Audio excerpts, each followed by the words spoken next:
It was a cold, moonless night when I pulled into that gas station off Route 66. My car was running on fumes, and I'd been driving for hours through the endless stretch of desert, the kind of emptiness where you feel like the world has forgotten you exist. The station was one of those old, run-down places, flickering neon sign, cracked pavement, and a single pump that looked like it hadn't been updated since the 70s. The kind of place you'd see in a horror movie and think, nope, not stopping there. But didn't have a choice. I stepped out of the car, the wind howling like a wounded animal, and grabbed the pump. The air smelled like oil and something else, something metallic, almost like blood.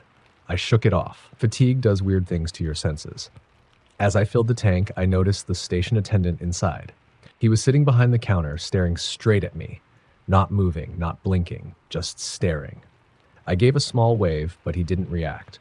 His face was pale, almost gray, and his eyes were sunken like he hadn't slept in weeks.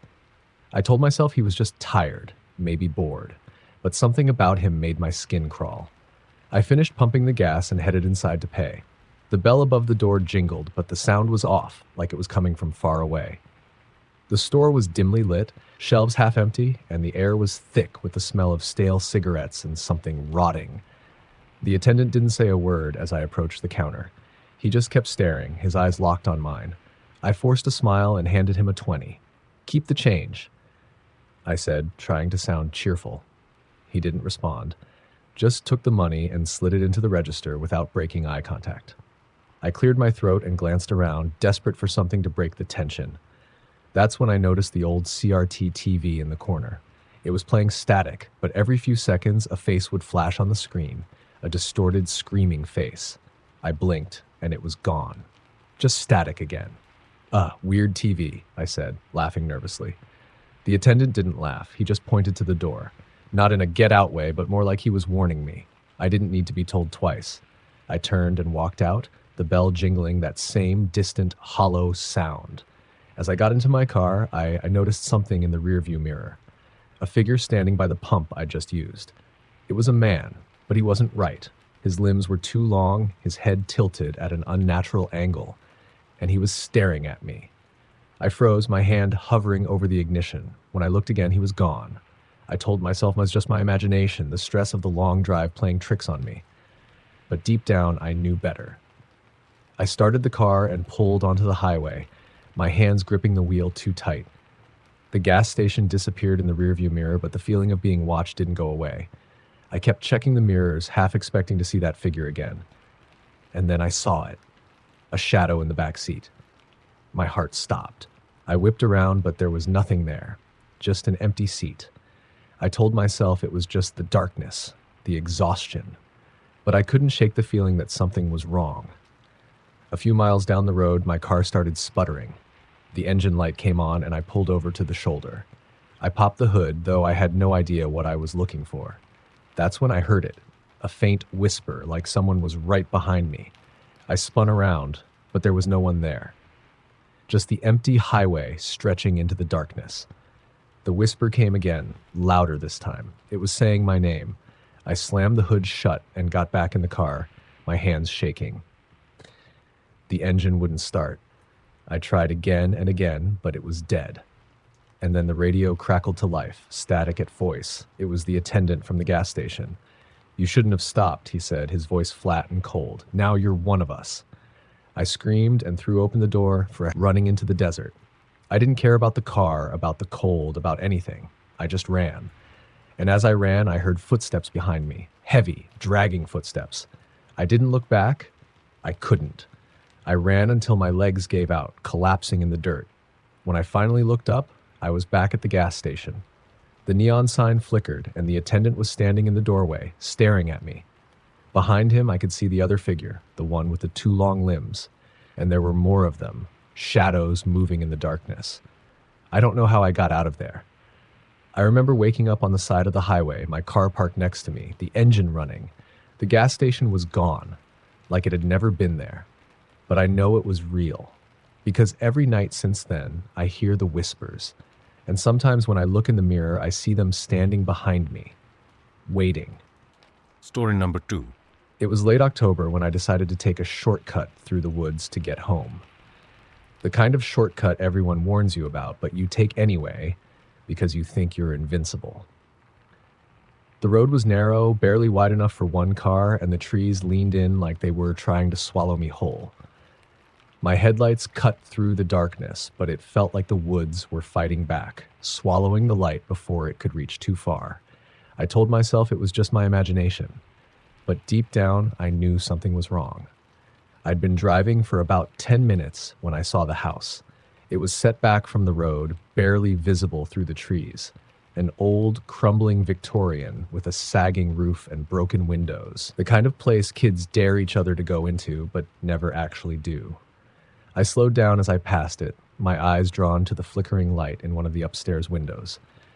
It looked like a candle, but the flame was too still, like it wasn't really moving. And then I saw her. A woman was standing in the window, her face pressed against the glass. She was pale, her hair long and tangled, and her eyes were black. Not just dark, but completely black, like voids. She was staring right at me, her expression blank, almost hungry. I hit the gas, my heart pounding, and didn't look back. But I could feel her eyes on me, even after the house disappeared in the rearview mirror. I told myself it was just a trick of the light, maybe a mannequin or something. But I couldn't shake the feeling that she was real, and that she'd seen me. A few miles later, my car started acting up. The engine sputtered, and the lights dimmed. I pulled over to the side of the road, cursing under my breath. I popped the hood, though I had no idea what I was looking for. That's when I heard it, a soft, rhythmic tapping, like someone knocking on glass. I froze, my breath catching in my throat. The sound was coming from inside the car. I turned around slowly, my heart hammering in my chest. The back seat was empty, but the tapping continued, louder now. I looked up at the rearview mirror and saw her, the woman from the house. She was in the back seat, her black eyes staring into mine, her mouth twisted into a grotesque smile. I screamed and stumbled back, slamming the hood shut and scrambling into the driver's seat. The engine roared to life, and I peeled out, my hands shaking on the wheel. I didn't stop until I was home, my car screeching to a halt in the driveway. I sat there for a long time, trying to calm my racing heart. When I finally got out, I checked the back seat.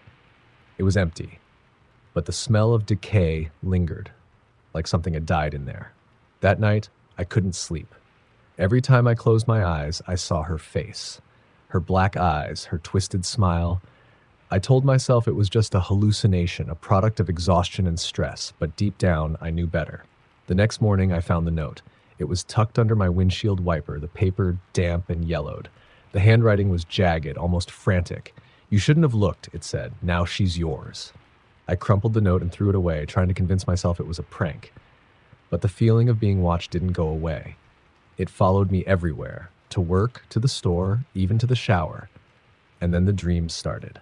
Every night I'd dream of the house. I'd be standing in the upstairs room, the candle flickering on the windowsill, and she'd be there, staring at me with those black eyes. She never spoke, never moved, just stared. And every night I'd wake up screaming, drenched in sweat. I tried to tell myself it was just a nightmare, but the line between dream and reality started to blur. I'd wake up with scratches on my arms, my sheets tangled around me like I'd been fighting. And the smell, that same smell of decay, would linger in my room for hours. One night I couldn't take it anymore. I got in my car and drove back to the woods, determined to find the house and put an end to whatever was happening. But the road was gone. The trees had swallowed it, their branches twisted together like a wall. I got out and walked, my flashlight cutting through the darkness. But no matter how far I went, I couldn't find the house. It was like it had never existed. I was about to give up when I heard it, a soft, rhythmic tapping. I turned around, my flashlight shaking in my hand, and there she was. Standing at the edge of the trees, her black eyes gleaming in the darkness. She raised a hand and pointed at me, her mouth twisting into that same grotesque smile. And then she was gone. I ran back to my car, my heart pounding in my chest. But when I got there, the note was waiting for me. "You can't escape," it said. "She's already inside." I tore the note into pieces and threw them into the woods, but the words stayed with me, echoing in my mind. And when I got home, I found her waiting for me. She was in the mirror, her face pressed against the glass, her black eyes staring into mine. I smashed the mirror, but it didn't matter. She was everywhere. in every reflection, every shadow, and I knew then that I'd never be free of her. Now, I don't sleep, I don't look in mirrors, I don't even turn off the lights, because I know she's there, watching, waiting, and one day she'll come for me. Not in a dream, not in a reflection, but for real. Story number 3. It was the summer of 1998 when my friends and I decided to explore the abandoned asylum on the outskirts of town. We'd heard the stories, of course, whispers of patients who'd been tortured, of doctors who'd gone mad, of screams that still echoed through the halls at night. But we were teenagers, invincible and stupid, and the thrill of breaking in was too much to resist. There were 4 of us.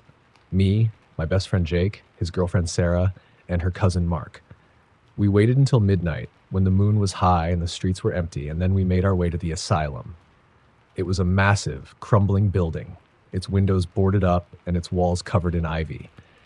The air around it felt heavy, like it was pressing down on us, and the closer we got, the more I regretted coming.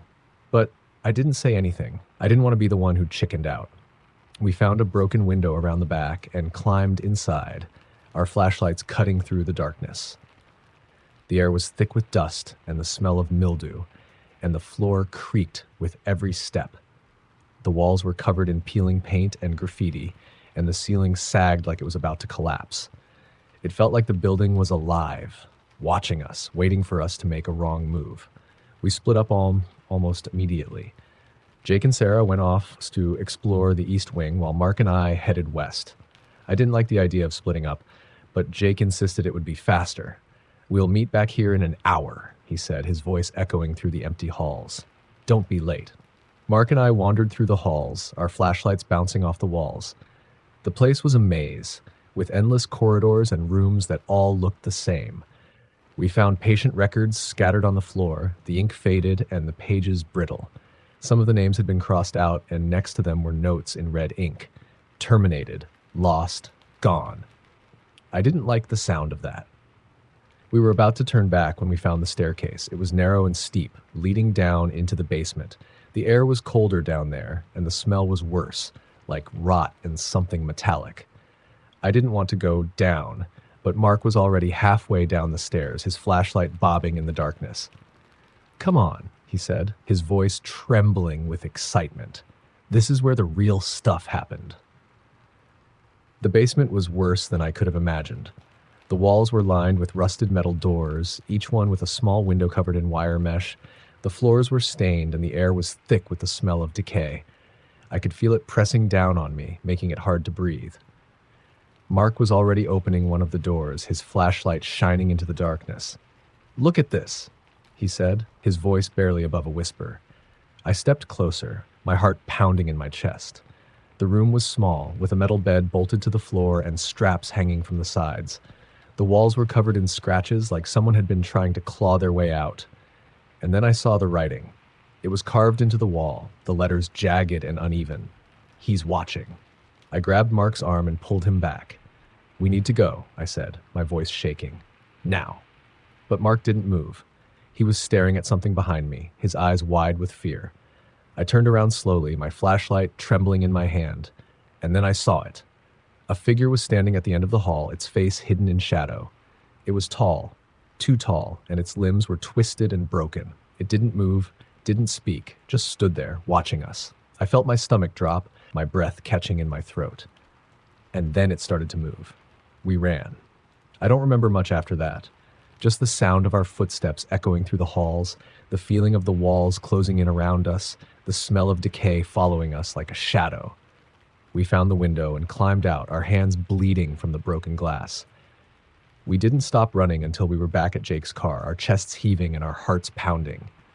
Jake and Sarah were already there, waiting for us. They looked pale, their eyes wide with fear.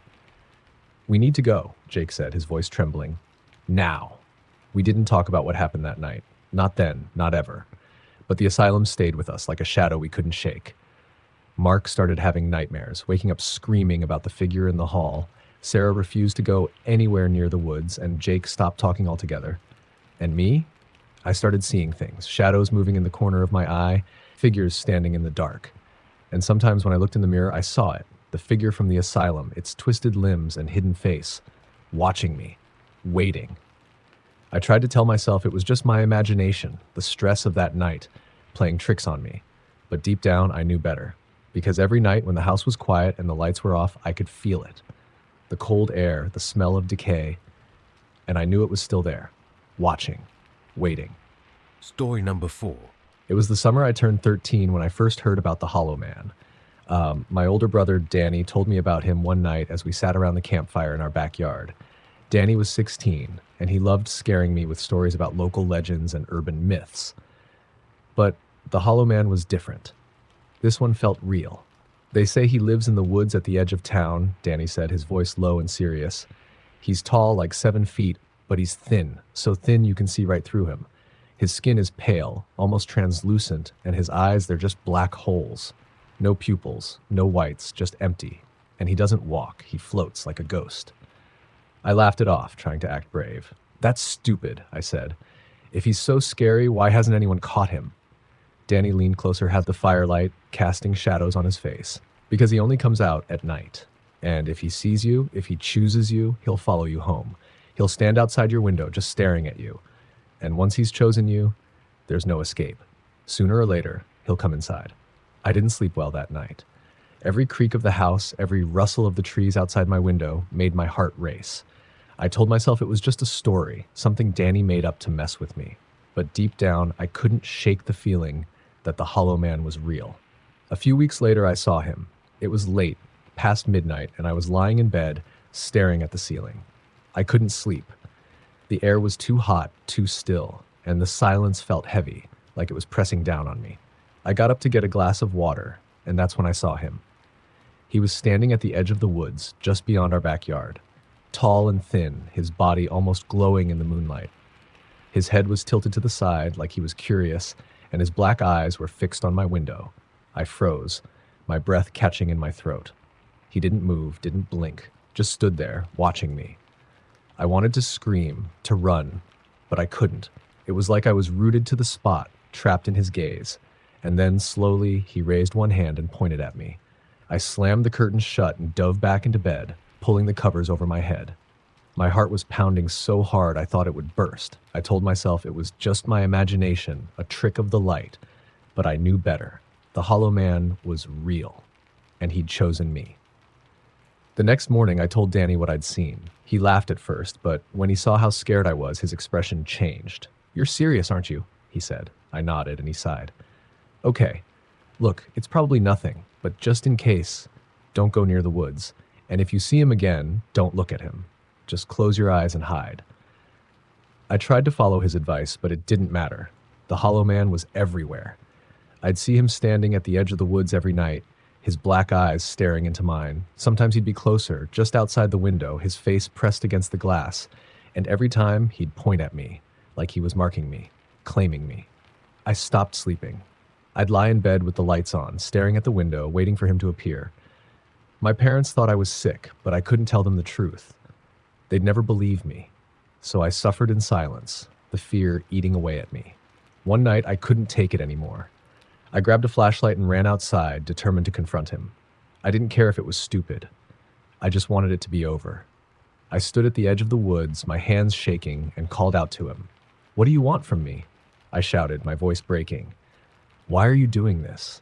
For a moment, there was nothing, just the sound of the wind in the trees. And then I saw him. He was standing just inside the woods, his body almost blending into the shadows. His head was tilted to the side, and his black eyes were fixed on me. He didn't speak, didn't move, just stared. I took a step closer, my heart pounding. "Leave me alone," I screamed. "Just leave me alone." And then he smiled. It was a horrible, twisted smile, his lips stretching too wide, revealing rows of jagged teeth. I stumbled back, my flashlight falling from my hand, and then he was gone. I ran back to the house, my chest heaving, and locked the door behind me. I didn't sleep that night. I just sat in the living room, staring at the door, waiting for him to come inside. He didn't. Not that night. But I knew it was only a matter of time, because the Hollow Man doesn't give up. Once he's chosen you, there's no escape. Now, years later, I still see him. Not every night, but often enough. He's always there, standing at the edge of the woods, his black eyes watching me. And every time, he points at me, like he's reminding me that I'm his. That I'll always be his. I don't know how much longer I can hold out, but I know one thing for sure. Sooner or later, he'll come inside. And when he does, I won't be able to stop him. Story number 5. It was the summer of 2005 when my family moved into the old Victorian house on Willow Street. The house was a fixer-upper with peeling paint, creaky floors, and a history that the real estate agent conveniently left out. But my parents were thrilled. They saw potential where I saw decay. To me, the house felt wrong, like it was alive and watching us. But I was just a kid, so what did I know? The first few weeks were uneventful. My parents spent their days painting and repairing while I explored the house. It was massive, with endless rooms and hidden corners. But there was one room I avoided, the basement. The door was always locked, and no matter how many times I asked, my parents refused to open it. "It's just storage," my dad said. "Nothing down there but dust and spiders." But I knew better. I could feel it every time I walked past the door. A cold, heavy presence that made my skin crawl. And sometimes late at night, I'd hear noises coming from the basement. Soft, rhythmic tapping, like someone knocking on the door from the other side. I told my parents, but they didn't believe me. "It's just the house settling," my mom said. But I knew it wasn't the house. Something was down there. One night, I woke up to the sound of my name being whispered. It was faint, almost inaudible, but it was there. I sat up in bed, my heart pounding, and listened. The whisper came again, louder this time. It was coming from the hallway. I got out of bed and opened the door, my hands shaking. The hallway was dark, but I could see the basement door at the end. It was slightly ajar, a sliver of darkness peeking through. I don't know what made me do it. Maybe it was curiosity, or maybe it was something else, something pulling me toward the door. I walked down the hallway, my bare feet cold against the wooden floor. The whispering grew louder as I approached, but I couldn't make out the words. It was like a language I didn't understand, but it felt familiar, like something I'd heard in a dream. I pushed the door open and stepped inside. The basement was pitch black, the air thick and heavy. I fumbled for the light switch, but it didn't work. The whispering stopped, and for a moment there was silence. And then I heard it, a soft, wet sound, like something dragging itself across the floor. My breath caught in my throat, and I took a step back, but the door slammed shut behind me, trapping me in the darkness. I screamed and pounded on the door, but no one came. The wet sound grew louder, closer, and I could feel it. Something moving toward me in the dark. I backed into a corner, my heart pounding so hard I thought it would burst. And then I saw it. A figure emerged from the shadows, its body twisted and broken. Its skin was pale and slick, like it was covered in slime, and its eyes were black, empty voids. It didn't have a mouth, but I could hear it laughing, a low, guttural sound that made my stomach churn. It reached for me, its fingers long and bony, and I closed my eyes, waiting for it to grab me. But it didn't. Instead, it whispered my name again, its voice echoing in my mind. "You're mine now," it said. "You'll always be mine." I don't know how I got out of the basement. One minute I was trapped in the corner, and the next I was back in my bed, drenched in sweat. I told myself it was just a nightmare, but I knew better. Because when I looked at my hands, they were covered in dirt and slime, like I'd been digging in the basement. I never told my parents what happened. They wouldn't have believed me anyway. But I couldn't forget the thing in the basement. It stayed with me, like a shadow I couldn't shake. And every night I'd hear the whispering, calling me back to the basement. I tried to resist, but it was no use. The pull was too strong. One night, I gave in. I went back to the basement, the door creaking open on its own. The thing was waiting for me, its black eyes gleaming in the darkness. It didn't speak this time. It just smiled, a horrible, twisted smile that made my blood run cold. And then it reached for me, its fingers wrapping around my wrist. I don't know how long I was down there. Hours? Days? Time didn't matter in the basement. The thing kept me there, whispering in my ear, filling my mind with its horrible thoughts. It showed me things I can't describe, things that made me wish I was dead. But it wouldn't let me die. It wanted me to suffer. Eventually it let me go. I don't know why. Maybe it got bored. Maybe it wanted me to tell others about it, but I didn't. I couldn't. The words wouldn't come. So I suffered in silence, the memories of the basement haunting me every night. Now, years later, I still hear the whispering. It's always there, in the back of my mind, calling me back to the basement. And sometimes, when I'm alone, I feel its presence, cold and heavy, like a weight on my chest. I know it's only a matter of time before it pulls me back, because once the thing in the basement chooses you, there's no escape.